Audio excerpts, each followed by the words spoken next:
The tract here was obtained by the family about 35 years ago, and we thinned it at the time we purchased it, and then we were in a partnership, and the partner passed away, so to settle the estate, his estate, we thinned again and purchased the entire tract from the partner.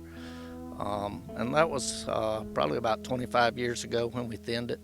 So the trees that were remaining out here that we just harvested were 40 to 50 years old, and they were very large trees.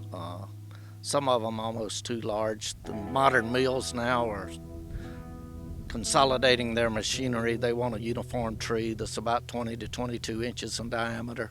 A lot of the trees we had out here were 24 to 28 or excessive.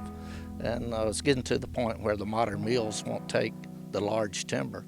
They want a quick turnaround, which for a landowner, the quicker you can turn a crop, the better you are in the return on your investment. So we're looking at about 18 to 20 years. We'll do a thinning here and harvest some pulp, timber for pulp, and then later on we'll harvest some larger timber for saw timber and dimensional lumber and that type thing. That'll be a little higher dollar market.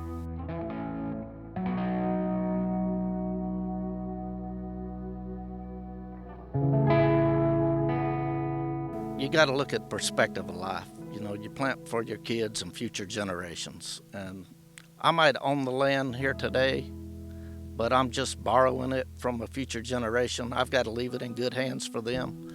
Nobody's promised another day. I might not even make it back home tonight. But everything I do today is for somebody in the future.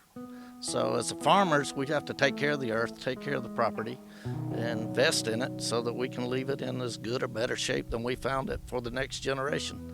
So that's what we're doing here. We got different practices in place to protect the water quality. We don't harvest within so many feet of the streams and the creeks, so that protects the water quality in the creeks.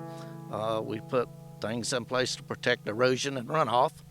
So, we're after the quality of the earth. We want to leave it as good or better than we found it. So anything we can do to keep erosion and the water quality better, and then ensure a quality stand of pine trees out here for a quality product to harvest for the future generation, it's all good for everybody.